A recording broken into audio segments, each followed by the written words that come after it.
अस्सलाम वालेकुम एवरीवन, मैं हूं मोहम्मद तलहा और आप लोग देख रहे हैं तलहा स्पेस एकेडमी। आज हम लोग कवर करने वाले हैं सेकेंड ईयर का लेक्चर और सेकेंड ईयर के लेक्चर में हमारा chapter number 17 the advent of modern physics continue है। और आज जो हम लोग टॉपिक कवर करने वाले हैं मॉडर्न फिजिक्स में बहुत ही अहमियत रखता है और ये पहला एक ऐसा टॉपिक है वाहिद आप लोगों के सिलेबस के अंदर जो कि एक हाइपोथेसिस है, ना थ्योरी है ना प्रिंसिपल है, और वो है डी ब्रॉली हाइपोथेसिस।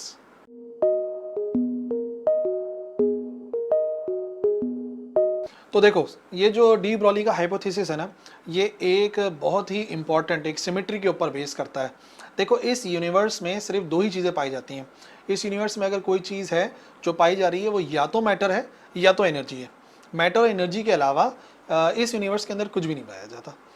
तो लाइट जो कि फॉर्म ऑफ एनर्जी है, उसको हमने स्टडी करा है फोटो इलेक्ट्रिक इफेक्ट में, कॉम्पटन इफेक्ट में, कि वो बिहेव करती है एज मैटर। तो भाई जाहिर सी बात है, सिमेट्री ये कहती है कि अगर इस यूनिवर्स में दो चीज़ें हैं और दूसरी चीज़ पहले की तरह से बिहेव कर सकती है, तो इसका मतलब जो हमारे पास मैटर है वो भी बिहेव कर सकता है एनर्जी के तौर पे। और इसी बेसिस को कहते हैं de Broglie hypothesis. According to de Broglie hypothesis, matter can behave like energy. ठीक है, और इन डिस्क्रिप्शन समझ लो पहले। If light can behave both like energy and matter, भाई अगर लाइट बिहेव कर सकती है दोनों की तरह से, यानी कि एनर्जी की तरह से बिहेव कर सकती है और मैटर की तरह से भी बिहेव कर सकती है, तो इसका मतलब पार्टिकल लाइक इलेक्ट्रॉन, जो पार्टिकल है इलेक्ट्रॉन की तरह, वो भी बिहेव कर सकता है एज एनर्जी। ठीक है, और मैं आपको याद दिला दूं, लाइट जब बिहेव करती है एनर्जी की तरह से तो आप ऑब्जर्व कर सकते हैं कि वो इंटरफेरेंस करती है, डिफ्रैक्शन करती है, पोलराइजेशन करती है। और जब वो बिहेव करती है मैटर की तरह तो वो शो करती है क्वांटम इफेक्ट या फोटो इलेक्ट्रिक इफेक्ट। अच्छा जी, तो बात ये कि जब लाइट दोनों की तरह से बिहेव कर सकती है तो पार्टिकल भी बिहेव कर सकता है। Particle like electron can also behave like energy, वो भी एनर्जी की तरह से बिहेव कर सकता है। एनर्जी की तरह से बिहेव करने का क्या मकसद है?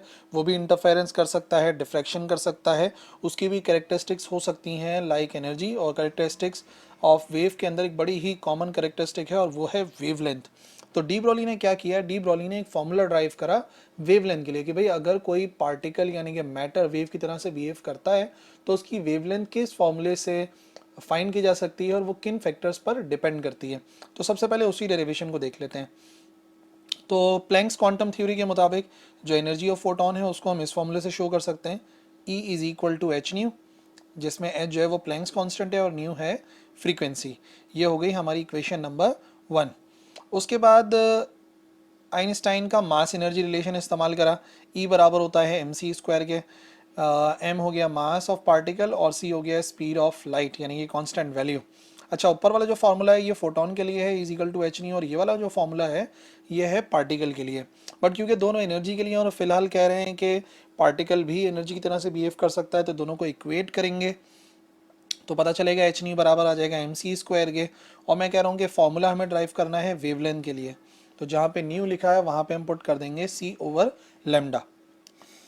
फिर एक सी से एक सी हो जाएगा कैंसिल, तो हमारे पास आंसर आ जाएगा h over lambda is equal to m c. अच्छा, एम जो है वो मास हो गया पार्टिकल का और सी हो गई स्पीड ऑफ लाइट, यानी कि ये जो फॉर्मूला आ रहा है ना एम सी, ये है mass into velocity of photon. तो इसका मतलब ये है मोमेंटम ऑफ फोटोन। तो मोमेंटम ऑफ फोटोन हम लिख सकते हैं बराबर आएगा एच ओवर लेमडा के। बट यहाँ पे मैं बात कह रहा हूँ कि हमें मोमेंटम चाहिए एक पार्टिकल का ना, क्योंकि वेवलेंथ भी उसी पार्टिकल की चाहिए। तो जब फॉर्मूला लिखेंगे मोमेंटम का पार्टिकल के लिए तो P बराबर होता है एम वी के।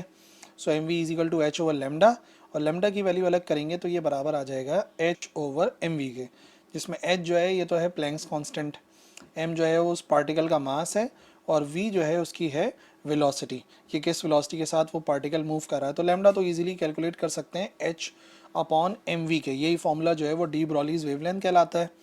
लेकिन अब एक बहुत ही इंपॉर्टेंट क्वेश्चन हमारे जहन में आता है कि क्या ये रिलेशनशिप तमाम पार्टिकल्स पर ही अप्लाई हो रहा है या कुछ पार्टिकल्स तक लिमिटेड है।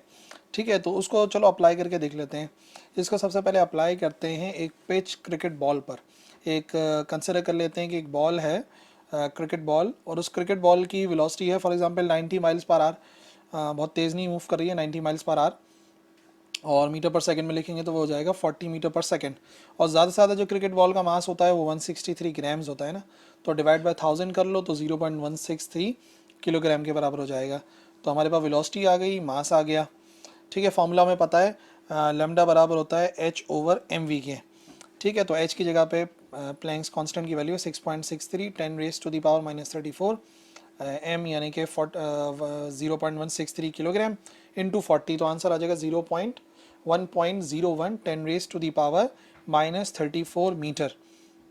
ये जो आंसर आया ना वेवलेंथ का, इस वेवलेंथ में एक प्रॉब्लम है बहुत बड़ी, और वो है इसकी power 10 raise to the power -34। ये जो वैल्यू है ना, ये बहुत छोटी वैल्यू है वेवलेंथ की, और इतनी छोटी वैल्यू को हम अपनी आंख से तो ऑब्जर्व कर ही नहीं सकते, नामुमकिन सी बात है। और ये इतनी छोटी वैल्यू है कि इसके लिए कोई हमारे पास डिवाइस भी अवेलेबल नहीं है जो कि इस वेवलेंथ को डिटेक्ट कर सके। तो भाई डी ब्रॉली हाइपोथेसिस के मुताबिक जो क्रिकेट बॉल है, बिल्कुल उसकी कोई ना कोई वेवलेंथ होगी, वो करेक्टरिस्टिक शो कर रही होगी वेव के तौर पे, बट क्योंकि उसकी वेवलेंथ बहुत शॉर्ट है, इस वजह से हम उसे ऑब्जर्व नहीं कर सकते। लेकिन अब बात यह है कि हम कब उसे ऑब्जर्व कर सकते हैं, तो हम उसे ऑब्जर्व कर सकते हैं फॉर इलेक्ट्रॉन। तो कंसिडर कर लेते हैं an electron accelerated by 1000 volt. जो इलेक्ट्रॉन है उसका एक्सेलरेशन दिया हमने 1000 वोल्ट का, और आमतौर पे इतना दिया जाता है सीआरटी के अंदर, जो टेलीविज़न सेट होते हैं उसके अंदर 1000 वोल्ट दिए जाते हैं इलेक्ट्रॉन के एक्सेलरेशन के लिए। तो कितनी वेलोसिटी वो गेन करते हैं, 5.9 10 raise to the power 6 metre per second, और उनका मास तो पता ही है, इलेक्ट्रॉन का mass 9.1 10 raise to the power -31 kilogram. अगर इन वैल्यूज़ को हम पुट करते हैं डी ब्रॉलीज वेवलेंथ के फॉर्मूले में, तो एच प्लैंक्स कांस्टेंट, m की जगह m की वैल्यू, v की जगह पे 5.9 10 रेज टू द पावर 6। अब जो आंसर आ रहा है वो है 1.2 10 raise to the power -10 metre, और ये जो -10 मीटर का आंसर आ रहा है ये ऑब्जर्वेबल है, ठीक है ना, ये एक्सरे की रेंज में आ रहा है तकरीबन, और एक्सरेज को हम जो है वो ऑब्जर्व कर सकते हैं। तो इसी वजह से जब इलेक्ट्रॉन बिहेव करता है एनर्जी के तौर पे, यानी कि जब डिफ्रैक्शन करता है, इंटरफेरेंस करता है, तो उसकी वेवलेंथ को ऑब्जर्व किया जा सकता है, क्योंकि वो हमारी ऑब्जर्वेबल वेवलेंथ की रेंज में मौजूद है। बट जो क्रिकेट बॉल थी वो मौजूद नहीं है। लेकिन फिर बात यह है कि हम किस तरीके से साबित करें कि वाकई एक इलेक्ट्रॉन जो है वो बिहेव करता है एज वेव। तो उसके लिए एक एक्सपेरिमेंट किया साइंटिस्ट थे डेविसन एंड जर्मर, और वो एक्सपेरिमेंट कहलाता है डेविसन जर्मर एक्सपेरिमेंट। अब हम उस एक्सपेरिमेंट को भी देखेंगे, जिस एक्सपेरिमेंट से पता चला कि वाकई इलेक्ट्रॉन जो है वो वेव प्रॉपर्टीज शो करता है, ठीक है। तो उनका जो एक्सपेरिमेंटल सेटअप था वो इनक्लोज था एक वैक्यूम चैम्बर में, जैसे कि फिगर के अंदर दिखाया गया है ना। ये एक फिगर कंसिडर कर लें, एक वैक्यूम चैम्बर के अंदर पूरी अरेंजमेंट मैं समझाता हूँ।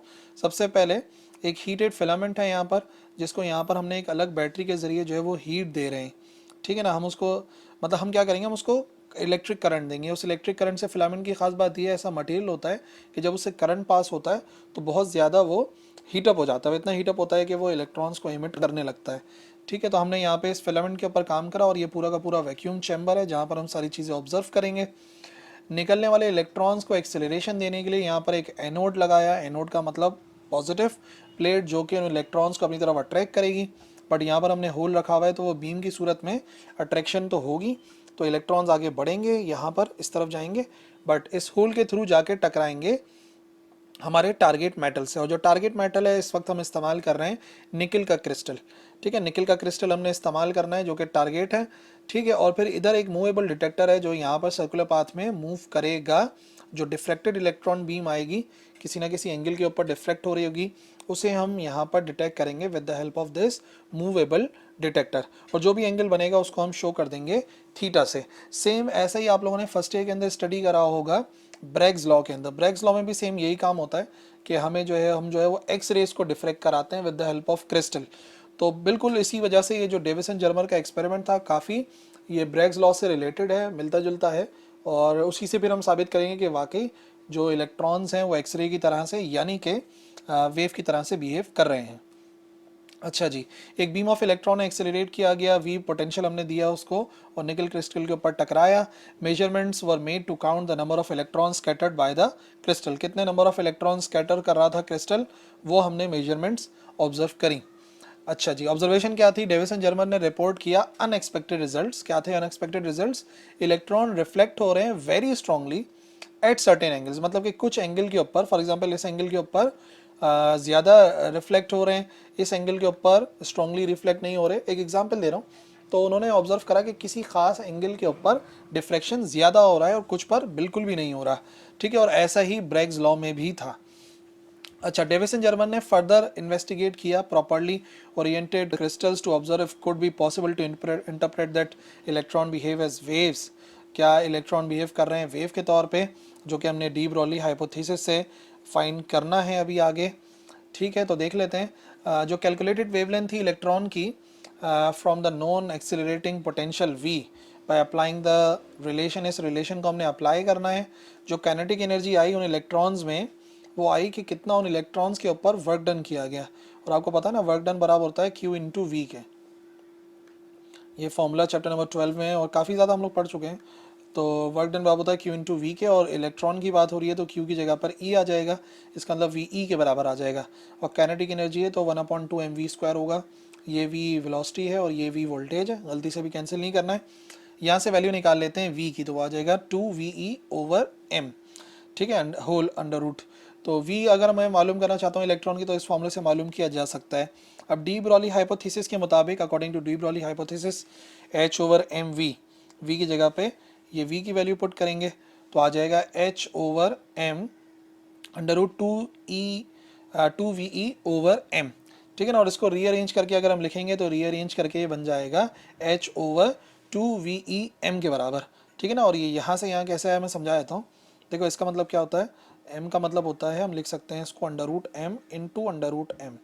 जब 2 मरतबा अंडर रूट m लिख सकते हैं तो फिर क्या होगा, एक अंडर रूट m से एक अंडर रूट m हो जाएगा कैंसिल, तो ये होल रूट में आ जाएगा 2ve/m। ठीक है ना, अपॉन में।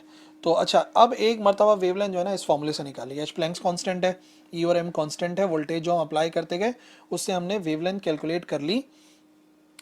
ठीक है ना, कि इलेक्ट्रॉन क्या वेवलेंथ शो कर रहा है। और फिर उसी इलेक्ट्रॉन को हमने, जो हमारे पास ब्रेग्स लॉ था जिसके मुताबिक एम लैम्डा बराबर होता है 2d साइन थीटा के ना, एम लैम्डा, एम हो गया कौन सा नंबर है उसका ऑर्डर कौन सा है, बाकी 2d, डी जो है वो निकल के क्रिस्टल के जो डिफ्रेक्टिंग प्लेन्स हैं उनके दरमियान का डिस्टेंस कितना है, और बाकी साइन थीटा। और ये बात तो मैंने आपको बताई कि एक सर्टेन एंगल के ऊपर ज़्यादा डिफ्रेक्शन हो रहा है। जो वेवलेंथ हमने यहाँ पे डेविसन जर्मर से फाइंड करी, वही वेवलेंथ ब्रेग्स लॉ से भी आ रही थी, जो जाहिर कर रहा है कि वाकई इलेक्ट्रॉन उस वक्त बिहेव कर रहा है एक्सरे की तरह से, यानी कि वो बिहेव कर रहा है बिल्कुल एनर्जी की तरह से।